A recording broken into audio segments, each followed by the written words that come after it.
Sosok Mukhlis bakul es nyentrik langganan Habib Syekh hingga Gus Ikdam.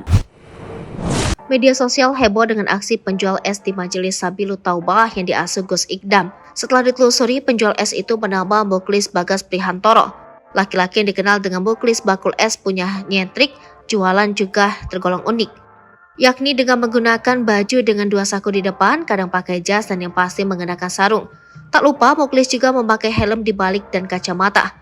Menawarkan es tehnya pun dengan cara tak biasa, dengan teriak-teriak dan intens berkomunikasi dengan para jemaah.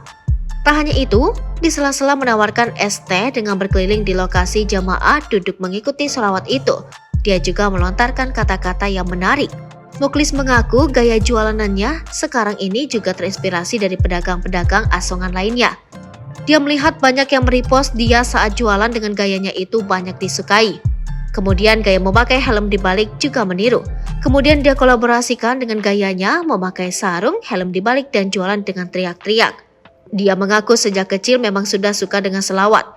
Dia pun sering menghadiri majelis-majelis selawat. Awalnya hadir ke majelis sholawat Habib Syekh.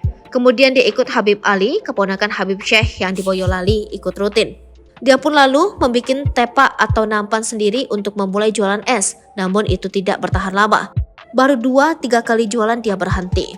Sebelum jualan es teh lagi, dia sempat juga bekerja sebagai kurir di jasa paket. Juga pernah bekerja di toko parfum. Kemudian seiring berjalannya waktu, sekitar 3 bulan lalu muncul ide untuk jualan es teh lagi di majelis-majelis sholawat. Dia kemudian ikut, namun saat jualan tersebut dirinya ingin memiliki ciri khas tersendiri dibandingkan pedagang-pedagang asongan lainnya.